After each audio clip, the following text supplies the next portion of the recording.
Mesdames, Messieurs, bonsoir. C'est avec le même plaisir que je vous retrouve. Merci de nous préférer pour vous informer. Voici le sommaire de cette édition. Ismat Biotchane Mamadou, présidente de la Cour des comptes, a prêté serment ce vendredi 7 mai 2021 au cours d'une cérémonie solennelle. Nous en parlerons dans ce journal. Les soirées After Work initiées par le ministère de l'Économie et des Finances ont enregistré ce jeudi 6 avril la participation de l'Agence nationale du domaine et foncier. Il était question des réformes relatives à la gestion foncière au Bénin. Vous suivrez le point dans cette édition. Les États-Unis, la France, l'Italie, l'Allemagne et la Russie sont favorables à la proposition de levée du brevet de vaccin. Nous en parlerons dans ce journal. Voilà pour le sommaire.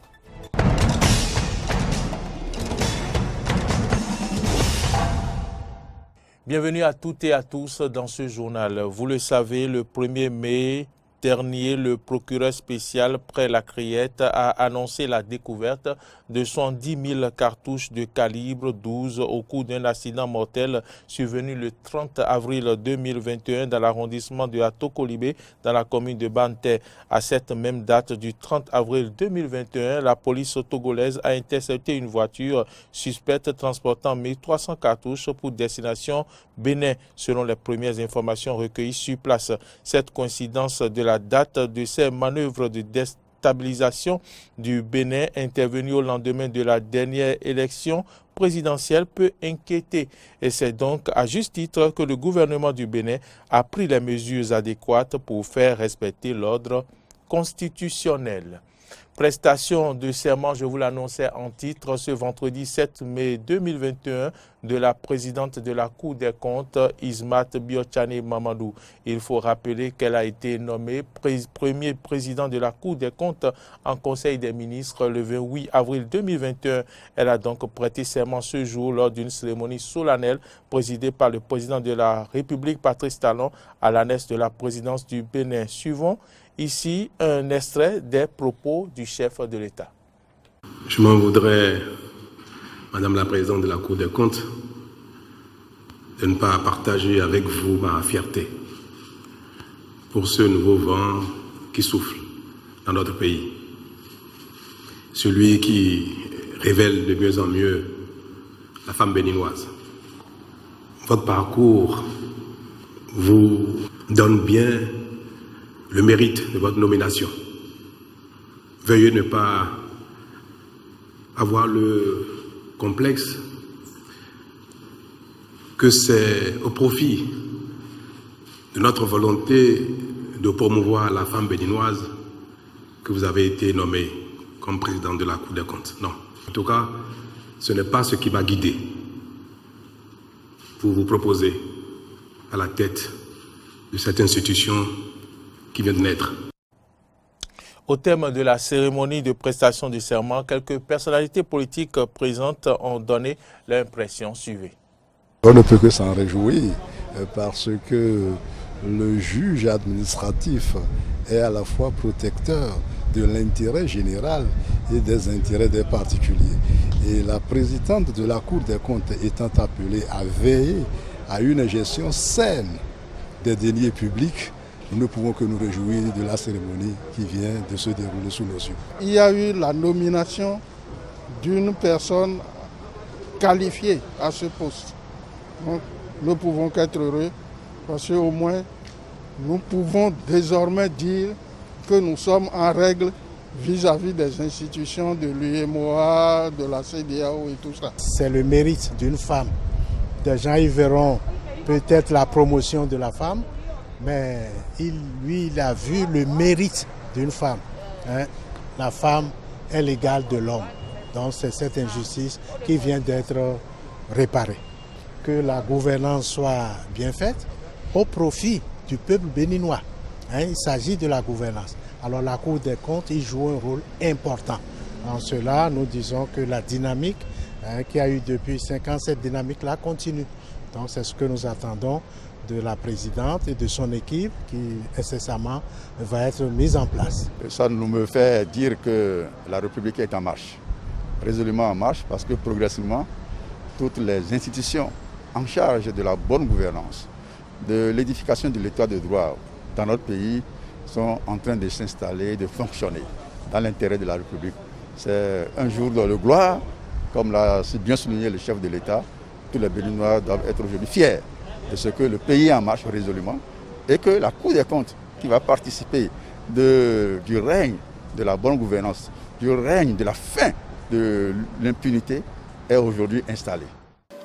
Les soirées After Work initiées par le ministère de l'Économie et des Finances ont enregistré un autre numéro ce jeudi 6 avril avec la participation de l'Agence nationale du domaine et foncier. Il était question des réformes relatives à la gestion foncière au Bénin. Compte rendu, Kano François Ngbede-Retor et Denis Maroya.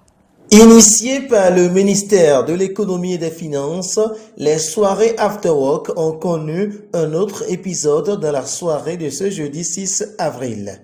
Les réformes relatives à la gestion du foncier au Bénin ont fait l'objet des échanges auxquels on prépare les acteurs impliqués dans la gestion foncière au Bénin, notamment le transfert de propriété.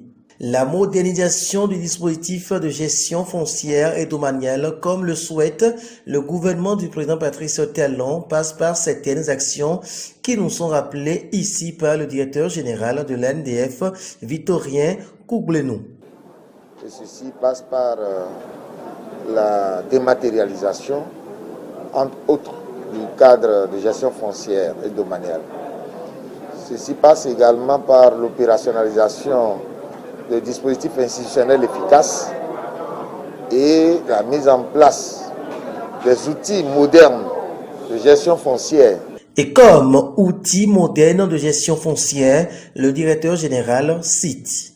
L'une des plateformes, c'est e-Notaire, que nous avons mise en place pour le compte des professionnels qui sont nos partenaires privilégiés. Je veux parler des notaires. Et cette plateforme permet de faire des requêtes et de pouvoir obtenir des informations en ligne. C'est notamment le cas de la demande relative à l'état descriptif, où le notaire, à partir de son bureau, permet à ses clients d'obtenir satisfaction et peut, de son bureau, accéder à notre base de données pour avoir des informations que le notaire était auparavant ou autrefois obligé de venir chercher à l'ANDF. Outre la plateforme e-Notaire, le Bénin a opté pour un autre outil de modernisation. Le principal outil de modernisation auquel le Bénin a adhéré est le cadastre. Pendant longtemps, le cadastre n'a pu être réalisé à cause, entre autres, de la complexité des expertises requises en la matière et également en raison du coût. Le gouvernement s'est résolument engagé dans le processus de doter notre pays de cadastre national, et ce qui fait qu'aujourd'hui, il y a 10 communes du Bénin qui disposent de cadastres et ces cadastres sont mis en ligne. Après l'intervention du directeur général de l'Agence nationale du domaine et du foncier, les participants ont eu droit à une démonstration de transfert de propriété. Certains ont posé des préoccupations auxquelles des explications ont été apportées par les responsables de l'ANDF et du ministère de l'Économie et des Finances. Des explications qui ont rassuré les maires présents et qui, à leur tour, ont promis rester en phase avec les réformes relatives à la gestion foncière et domaniale dans leurs communes respectives. C'est déjà la saison pluvieuse, mais on constate une certaine timidité dans le démarrage des pluies. Pour comprendre cet état de choses, nous avons interrogé un spécialiste en sciences de l'environnement. Il est au micro de Clémence Tonokon et Denis Maroya. Au sud d'ici, nous avons 4 saisons. 2 saisons des pluies, 2 saisons sèches. Maintenant, on est dans la grande saison des pluies qui démarre normalement mi-mars jusqu'à mi-juillet. Normalement, c'est la grande saison. Et jusque-là, la saison a bien démarré. À mi-mars, les pluies ont commencé. Seulement, il y a une période d'une courte sécheresse qui s'installe entre le démarrage chaque fois. Donc en mars, lorsque les pluies démarrent, il pleut pas abondamment pendant un temps. Et il y a un coup de chaleur qui s'installe. C'est normal. Et ces coups de chaleur-là préparent les nouvelles pluies. Alors cette année, ce qu'on a remarqué, le coup de chaleur a été exacerbé, c'est plus fort. Et non seulement la période a été un peu plus longue. Ce coup de chaleur, ça fait partie des éléments, des variabilités climatiques que nous avons actuellement. Vous savez qu'on parle de changement climatique, mais je me réserve de dire que c'est tout de suite changement climatique. Mais c'est le dérèglement climatique que nous avons là qui a fait qu'on a enregistré ces coups de chaleur là. C'est les extrêmes que nous avons maintenant. Lorsqu'il fait chaud, c'est à outrance. Lorsqu'il fait froid, c'est aussi à outrance. Alors, donc tous ceux qui ont semé pour le démarrage à partir de mi-mars, les maïs, les cultures ont eu des ennuis parce que la coupure d'eau qu'on a eue au lieu de 2 semaines, ça est allé jusqu'à 3 semaines comme ça. Ça a été vraiment un peu trop. Mais déjà, c'est corrigé. Normalement, c'est au mois d'avril qu'on a ces coups de chaleur là. Mais suivi de grands vents. Lorsque on a les pluies au mois d'avril, vous avez des pluies suivies de grands vents. On a eu ça. Au mois de mai maintenant, les pluies sont plus fréquentes et c'est ce que nous allons enregistrer maintenant. Donc normalement, d'ici 3-4 jours, on doit avoir encore une pluie et de façon étalée comme ça, planifiée. Donc la timidité dont vous parlez, c'est tout à fait normal. Les pluies démarrent, mais les pluies ne sont pas continues. Dès que ça démarre là, ça ne se pas continu jusqu'en juillet. Il y a toujours des coupures à l'intérieur. Autre information dans ce journal, le gouvernement béninois entend rénover bon nombre de places publiques, vitrines des grandes villes béninoises. Une initiative que saluent les citoyens béninois qui ne manquent pas de faire des propositions pour une meilleure restauration de ces lieux pleins d'histoire. Suivons ici au micro de Carole Olaye et Damien Pedro ceux qui sont intervenus. Béninois, et à travers le projet d'action du gouvernement, le PAG, je trouve ça normal si effectivement le gouvernement en place veut récupérer ces endroits publics et les retransformer, c'est-à-dire les reconstruire pour que ça soit dans les cités modernes du pays. Alors je trouve ça tout à fait normal. Voyons très bien le travail que fait le gouvernement dans la reconstruction du pays, ça avantage beaucoup de choses. Donc je trouve ça tout à fait normal. Moi j'ai beaucoup apprécié.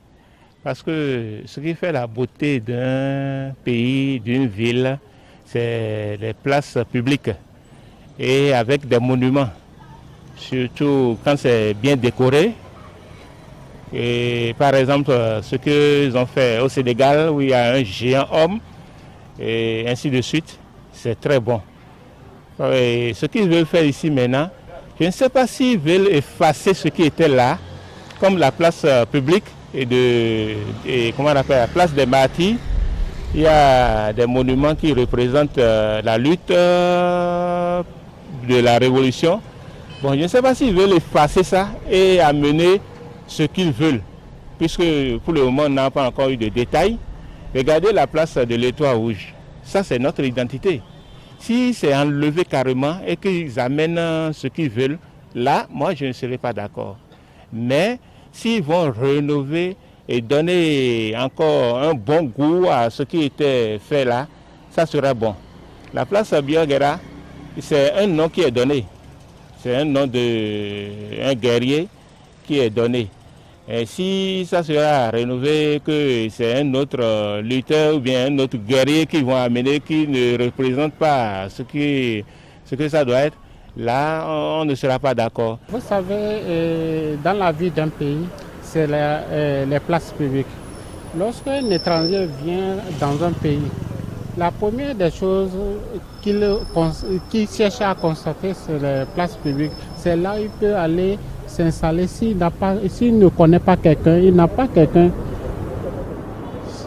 S'il n'a pas quelqu'un qui peut l'accueillir chez lui. Donc, si l'État veut mettre en valeur ces places publiques, nous les mettre à des dimensions vraiment de classe exceptionnelle, ce serait très bien. C'est une bonne initiative. Rénover nos places publiques ne serait que de bon augure pour le développement du pays. En plus, il s'agira de rénover, mais aussi de penser aussi à l'entretien qui va suivre aussi. Parce qu'on constate que c'est souvent rénové, où certaines places sont rénovées, mais l'entretien n'y est pas, où ça redevient encore désastreux. Donc il faut y penser aux deux. En interactualité, les brevets des vaccins Covid-19 bientôt levés. Les États-Unis, la France, l'Italie, l'Allemagne et la Russie sont favorables à la proposition de levée du brevet des vaccins. Les firmes pharmaceutiques sont en désaccord avec cette proposition. Les détails. L'OMS en rêve, les États-Unis pourraient le faire. Joe Biden a récemment donné sa parole. Il se dit favorable à la levée des brevets sur les vaccins contre le Covid-19. Réaction de l'Union européenne dans la foulée. Un temps récalcitrant, les 27 se disent prêts à rejoindre la table des discussions, sauf l'Allemagne qui souhaite que les vaccins restent protégés. Lors de l'inauguration d'un vaccinodrome à Paris ce matin, Emmanuel Macron se dit tout à fait favorable à la levée des brevets sur les vaccins. Une position qui n'était pas la sienne il y a encore quelques semaines. Je suis tout à fait favorable à ce qu'il y ait en effet cette ouverture de la propriété intellectuelle. Vous m'avez entendu le dire il y a un an, quand nous avons lancé l'initiative Acte A. Véritablement permettre à ce que la propriété intellectuelle soit levée. Ce que j'ai dit simplement, ce qui est une réalité, c'est qu'aujourd'hui nos goulets d'étranglement, ce qui rend difficile l'accès au vaccin, ce sera à un moment donné le prix et l'accès à la propriété intellectuelle. C'est aujourd'hui le transfert de technologie et la capacité à produire. Ce jeudi, c'est au tour de Vladimir Poutine d'exprimer un avis favorable sur le sujet. Nous entendons actuellement circuler en Europe une idée qui, à mon avis, mérite notre attention. Il s'agirait de supprimer la protection par brevet des vaccins contre le Covid-19. Non seulement cela ne contredit pas certaines règles de l'Organisation mondiale du commerce, mais pour autant que je sache, c'est conforme à ces règles qui prévoient une levée de la protection par brevet dans des circonstances extraordinaires. Or, une pandémie est une circonstance extraordinaire. L'objectif de cette levée des brevets, aider les pays les plus pauvres à faire face à la pandémie de Covid-19. Aujourd'hui, après l'Inde et l'Afrique du Sud, ils sont de plus en plus nombreux à demander l'accélération de la production et de la distribution du vaccin dans le monde. De son côté, la Fédération internationale de l'industrie pharmaceutique n'est pas vraiment du même avis et dénonce une proposition peu adaptée aux réalités du marché. Rappelons que les brevets sont aujourd'hui essentiellement détenus par des laboratoires américains. Nous sommes totalement en phase avec l'objectif que les vaccins anti-Covid-19 soient rapidement et équitablement partagés dans le monde. Mais comme nous n'avons de cesse de le dire, une suspension est la réponse simple mais fausse à un problème complexe. Cette décision pourrait affaiblir davantage les chaînes d'approvisionnement déjà tendues et favoriser la prolifération des vaccins contrefaits. C'est donc un bras de fer qui pourrait démarrer dans les prochains jours. Aujourd'hui, rien n'oblige les laboratoires pharmaceutiques à délivrer leurs formules. En revanche, ils pourraient être largement incités à le faire par les gouvernements qui financent une grande partie de la recherche. Si l'OMS salue la décision de Washington, le chemin vers une levée des brevets semble encore semé d'embûches. Quatrième session de négociation de l'accord iranien en cours ce vendredi. Les grandes puissances ne baissent pas les bras pour retourner à l'accord de 2015 sur le nucléaire iranien. Suivez ici le reportage. Les négociations sur le nucléaire iranien reprennent à Vienne, où les délégations discuteront notamment de la levée des sanctions américaines décidées par Donald Trump en 2018. Un accord âprement discuté alors que la République islamique semble vouloir s'en affranchir en annonçant un possible enrichissement d'uranium à 60%. L'Union européenne joue les intermédiaires dans ces discussions auxquelles participent la Chine, la Russie, la France, l'Allemagne et la Grande-Bretagne, toutes signataires de cet accord appelé Plan d'action global commun. Si les États-Unis et l'Iran semblaient encore braqués sur leur position il y a encore quelques semaines, le chef de la diplomatie européenne, Josep Borrell, fait état de progrès récents dans les discussions. Je pense qu'il y a une réelle bonne volonté au niveau des deux parties de parvenir à un accord. Et c'est une bonne nouvelle. Wang Kun, représentant permanent de la Chine auprès des Nations Unies, espère quant à lui un tournant décisif. Nous constatons que des progrès importants ont été enregistrés, mais nous constatons également que des différences majeures subsistent à ce stade critique.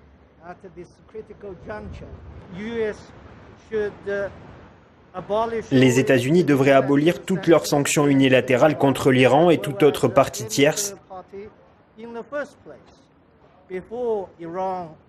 avant que l'Iran ne mette en œuvre les dispositions de l'accord de Vienne. Du côté de l'Iran, la publication d'extraits d'un entretien confidentiel de Mohammad Javad Zarif dans la presse le 25 avril dernier a suscité la polémique.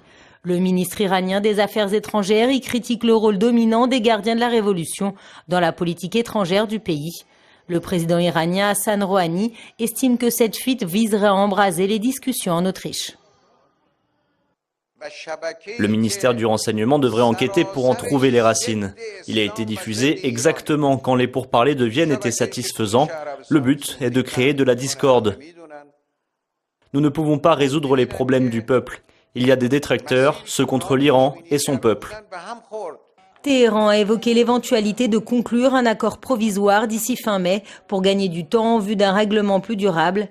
Les grandes puissances espèrent un dénouement avant l'élection présidentielle iranienne du 18 juin, faute de quoi les discussions risquent d'être repoussées à plus tard dans l'année. Une opération de lutte contre le trafic de stupéfiants a fait 25 morts hier au Brésil. Cet échange de tirs entre la police et le plus grand gang de la métropole brésilienne est la plus meurtrière de l'histoire de Rio de Janeiro. Suivez. Le gamin est arrivé blessé et ici, dans la favela, personne ne jette quelqu'un dehors.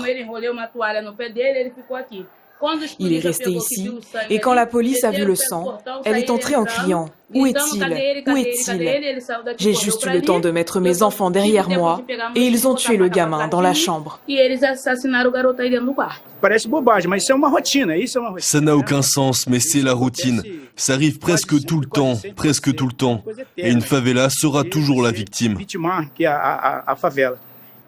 Je n'avais jamais vu autant de sang. Il y en avait partout dans la favela.